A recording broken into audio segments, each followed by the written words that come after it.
great white beer. That's a good idea, especially here. And what a beautiful day. Sunday, February, I don't know, President's Day weekend? They used to call it ski week, but now it's President's Day. Look. Ooh. Anyway, so this is interesting. I'm here at Stinson Beach. It's a beautiful day. Stinson Beach faces south, thank goodness. So that means the sun is going to set over there, and that's the west, believe it or not. And that is Bolinas over there. And on the left, we have San Mateo Coast over there. And you get down to, what's it called? Mavericks. Never surfed that. I never will. I'm pretty sure I won't. But anyway, huge wave on big storms. And then there's San Francisco right there. And so because this faces south, it creates a wonderful microclimate right here. And we have the mountains behind us. I don't know if you can see, but that captures a lot of the heat, keeps it here. And this is the most the largest south-facing coastline on the California coast from here north. The next south-facing coastline is Santa Cruz, down around the corner down there from San Mateo. That's even a bigger south-facing coastline. And then there's Santa Barbara, and from Santa Barbara to Ventura, also south-facing. So whenever you're on those beaches, don't be surprised if the sun doesn't set over the water.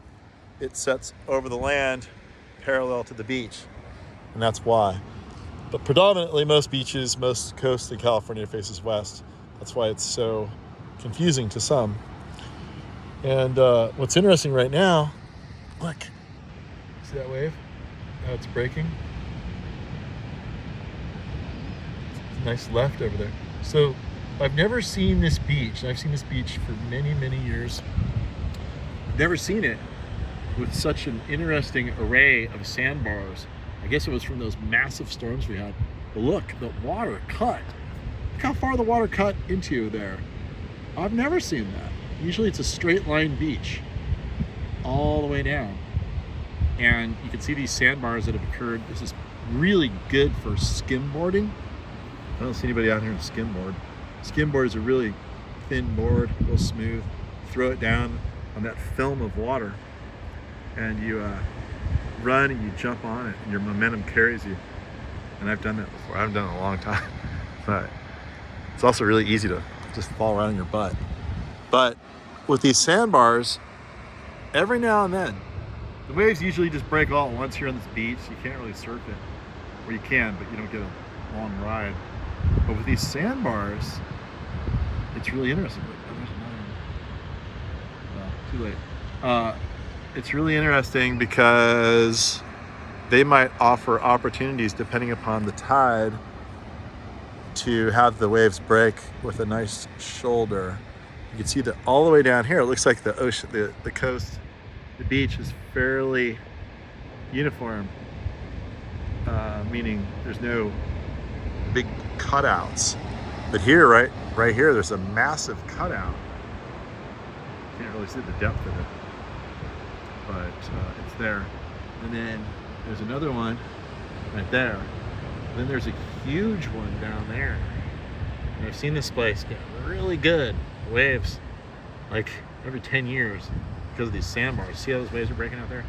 It might very well be that there's a sandbar the wave breaks on, and it makes that nice shoulder. Look, the shoulder's holding up.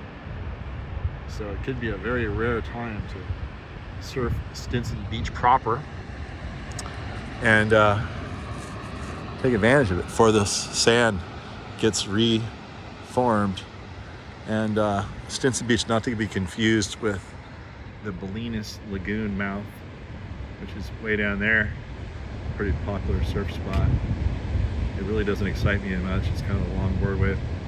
But here comes a pretty good set. Let's watch this wave and see what it does. See, it's breaking on the right. That looks like pretty good. That's the biggest wave I've seen. And then the other one broke to the left. See, there's a deep spot in the middle, right here.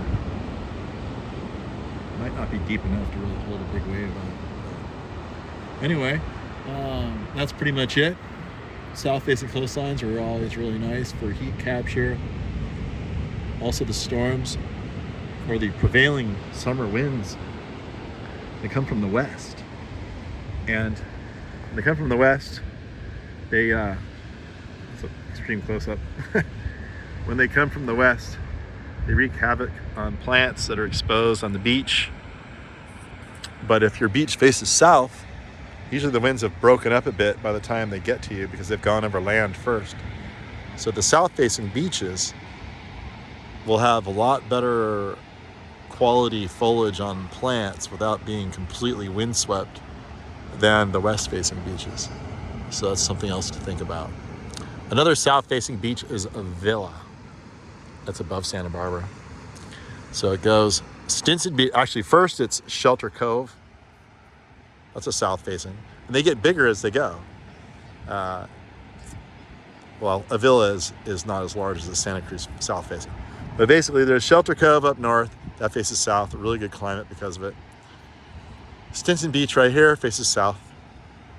Really good climate because of it. Santa Cruz faces south. Same thing. Avila, south. Santa Barbara coastline to Ventura, south. So there you go. You don't get as big of waves because the waves come from the northwest, usually. But the weather is great. Just a little lesson on south-facing beaches of California.